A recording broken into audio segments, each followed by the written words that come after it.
Jadi kotanya sudah cantik, jalan sudah bagus, tiba-tiba ada galian kan.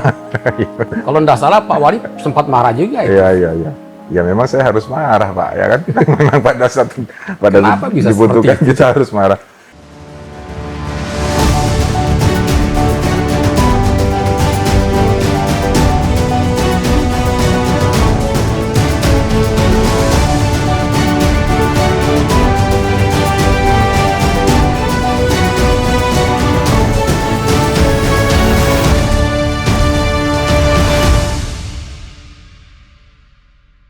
Assalamualaikum warahmatullahi wabarakatuh. Waalaikumsalam. Alhamdulillah hari ini kita berkesempatan bersilaturahim dan berbincang-bincang dengan Wali Kota Mataram, Bapak Haji Mohan Roliskana Esos MH.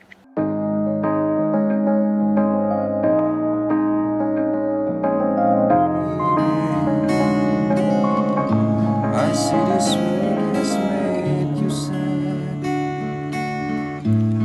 Some people can be bad. They think they do the thing they say. Apa kabar Pak Wali? Sehat-sehat alhamdulillah. Alhamdulillah. Puasa tetap harus semangat, ya. Dan mudah-mudahan puasa kita hari ini dilancarkan oleh Allah SWT. Amin. Ya. Pak Wali, jumlah penduduk Kota Mataram sekarang berapa Pak?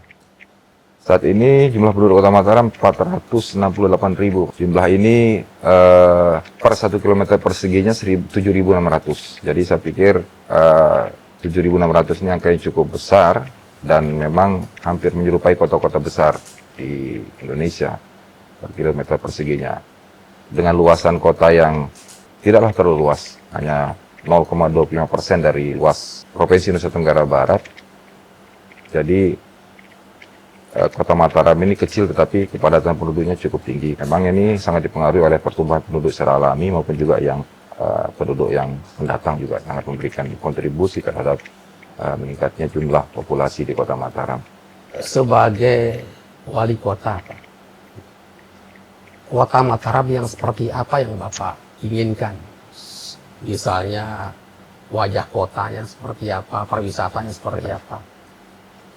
Jadi kita ingin supaya kota itu bisa tumbuh, bisa berkembang, menjadi ruang yang bisa memberikan space of enjoyment gitu ya Pak ya. Iya.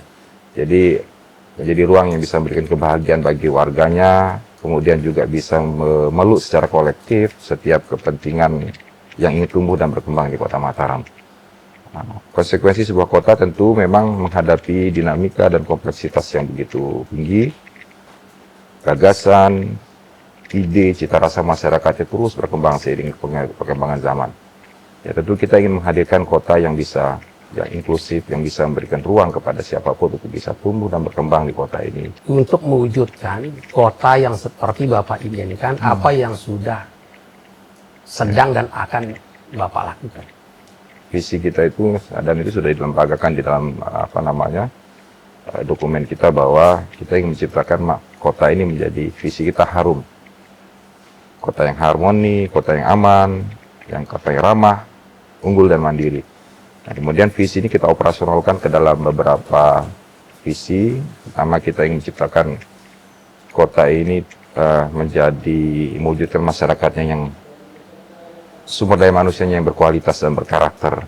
Kemudian juga meningkatkan kualitas infrastruktur perkotaan dan lingkungan hidup yang baik.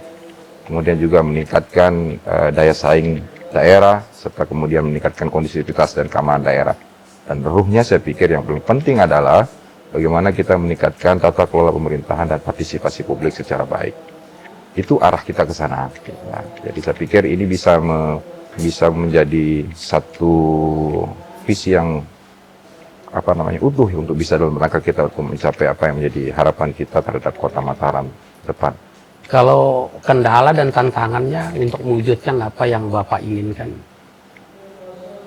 terhadap kota ini, apa Pak? Ya karena begini, kendala kita kan memang saat ini tentu berkaitan dengan kapasitas fiskal yang kita punya ya. Karena memang apapun itu tentu adalah sumber kita adalah keinginan kita bagaimana dengan kemampuan fiskal yang kita punya kita bisa membangun banyak hal.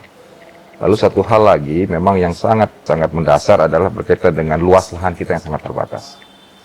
Kita Kota Mataram hanya 61,30 km persegi atau 6.130 hektar saat ini.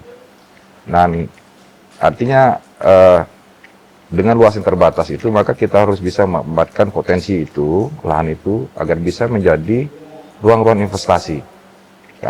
Karena di situ tempatnya kemudian itu bisa kita mengatasi banyak hal berkaitan dengan persoalan-persoalan sosial, pengangguran, kemiskinan, juga menjadi indikator-indikator dari kemajuan sebuah kota apabila bisa menanggulangi persoalan-persoalan itu.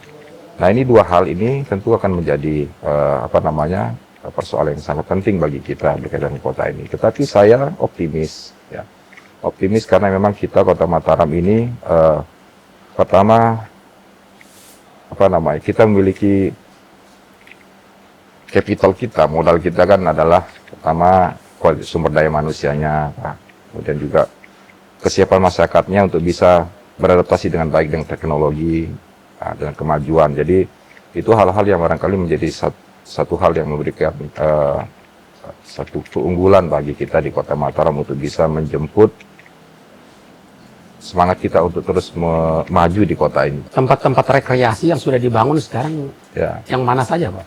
Ada beberapa memang, dan itu memang sumbernya pembiayaannya memang kita berusaha untuk mencari sumber pembiayaan pendanaan dari luar. Ada Luang Balok kemarin yang sudah kita jadikan, baru kemarin kita resmikan dan insya Allah akan terus kita tingkatkan fasilitas yang ada di situ. Kemudian juga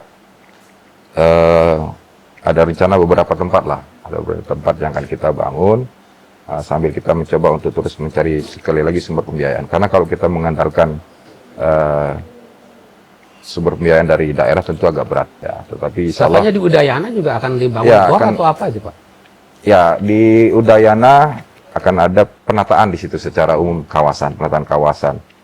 Di situ akan menjadi tempat ruang ekologinya bisa dipertahankan, kemudian juga ruang interaksi sosialnya bisa tetap kita tingkatkan, termasuk juga untuk pergerakan ekonomi akan kita coba bangun kembali, terutama untuk ruang-ruang ekonomi kreatif yang ada di situ, Pak. Termasuk juga dengan UMKM. Dan ini insya Allah sedang dibuat detail engineering design-nya lagi dibuat sebagai bahan kita untuk bisa mengajukan usulan ke pemerintah pusat nanti untuk bisa di backup pembiayaan. Nah, ada yang mengatakan begini, sehebat apapun pemimpin, sehebat apapun idenya, gagasannya, kalau timnya ini tidak bisa menerjemahkan, Ya.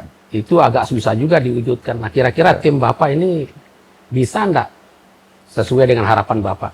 Insya Allah mereka pasti bisa, Pak. Mereka sudah sangat memahami apa yang menjadi visi kami, saya dan Pak Wakil, termasuk juga beberapa misi yang kami saya sampaikan tadi juga mereka sudah sangat mengerti, kemudian mereka bisa menerjemahkan, mengoperasionalkan dalam berbagai macam program-program di dinas-dinas mereka.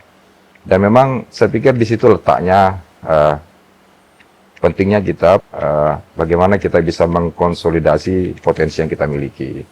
Kemudian juga kita harus bisa kreatif dan tentu tegas juga di dalam leadership, dan saya pikir juga ini satu hal juga yang dibutuhkan saat ini adalah dengan kondisi yang serba tidak pasti.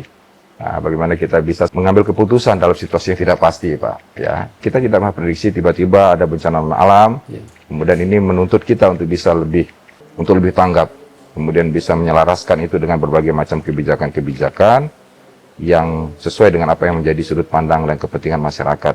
Nah, sehingga saya pikir itu perspektifnya dalam beberapa hal berkaitan dengan kita memimpin itu menjadi penting, Pak. Kalau untuk program Kota Tua Ampanan, Pak? Saya pikir ini ekspektasi semua kita lah, ya, warga Kota Mataram, supaya kami, pemerintah juga memberikan perhatian terhadap Kota Tua ini. Karena ini legacy yang kita punya.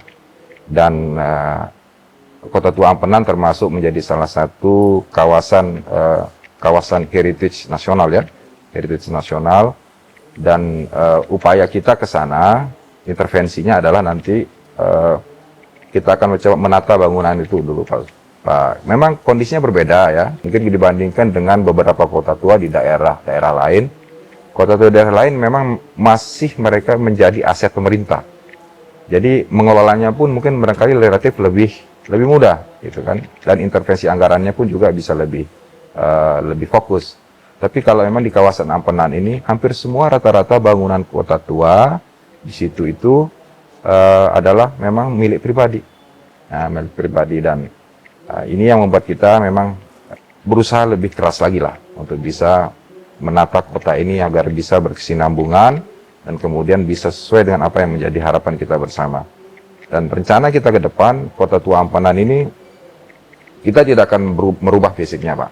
Ya, karena itu memang di situ terletak kekhususan kota itu. Hanya barangkali perlu penataan fasadnya, kemudian juga ornamen-ornamen yang berkaitan dengan bangunan itu supaya tetap merepresentasikan bangunan-bangunan yang apa istilahnya, bangunan vintage ya, bangunan tua itu bisa tetap kita pertahankan, Pak. Kalau rencana pindah kantor wali kota ke selatan itu kapan, Pak? Sedang kita ikhtiarkan. Apa pertimbangannya harus pindah ke selatan, Bu, Pak? Pertama memang ini bangunan kantor kita ini sudah sangat tua, kemudian juga memang barangkali dari visibility study-nya kemarin memang agak sedikit mengkhawatirkan juga, karena kemarin pada saat gempa itu banyak sekali yang bangunan yang retak, kemudian juga memang satu lagi lahan parkirnya sangat terbatas, kemudian aktivitas kita juga untuk kegiatan yang sifatnya memobilisasi karyawan juga memang sangat terbatas. Jadi kita berharap punya kantor yang lebih luas, yang lebih representatif, dan tidak persis berada di kawasan yang cukup padat di tempat ini sekarang itu. Ini soal koordinasi pembangunan kota. Jadi kotanya sudah cantik, jalan sudah bagus, tiba-tiba ada galian. Kalau tidak salah Pak Wali sempat marah juga. Iya. Ya memang saya harus marah, Pak, ya kan?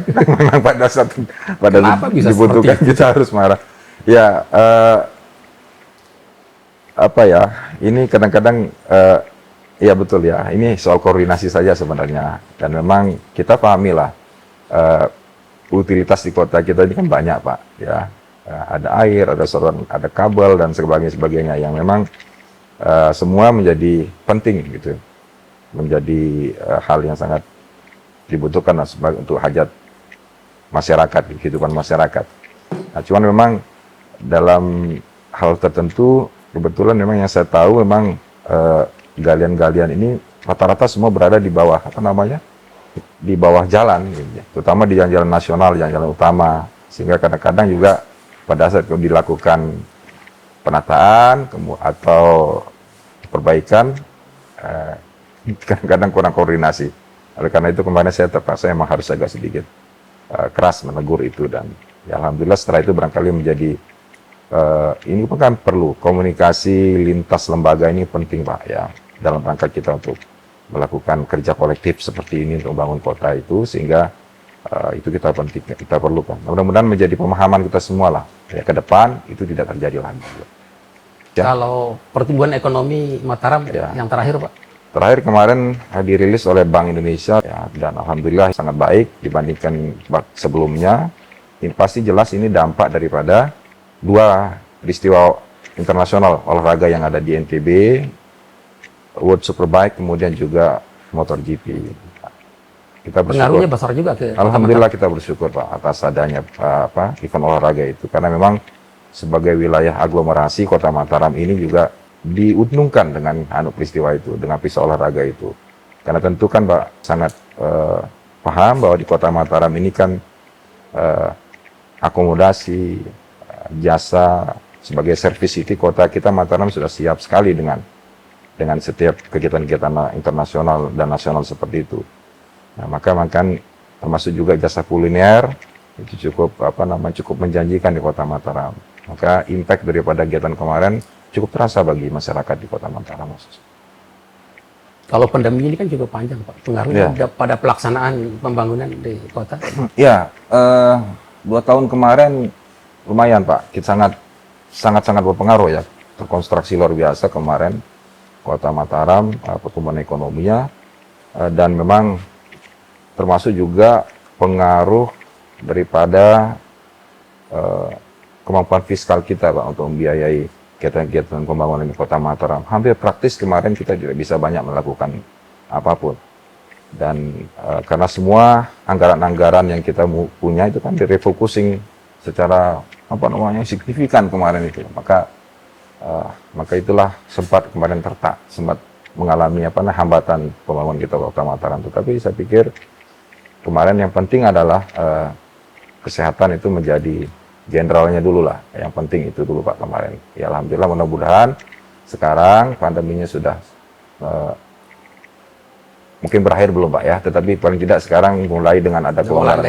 Melandai, kemudian pembatasan mulai dilonggarkan dan aktivitas kembali normal, dan alhamdulillah mudah-mudahan ini kembali memberikan optimisme kepada kita semua untuk bisa bangkit lagi lah. Terima kasih Pak Wali atas waktu dan kesempatannya berbincang-bincang dengan kami. Terima kasih Pak Rino. Lebih kurangnya mohon maaf. Wassalamualaikum warahmatullahi wabarakatuh. Waalaikumsalam warahmatullahi wabarakatuh.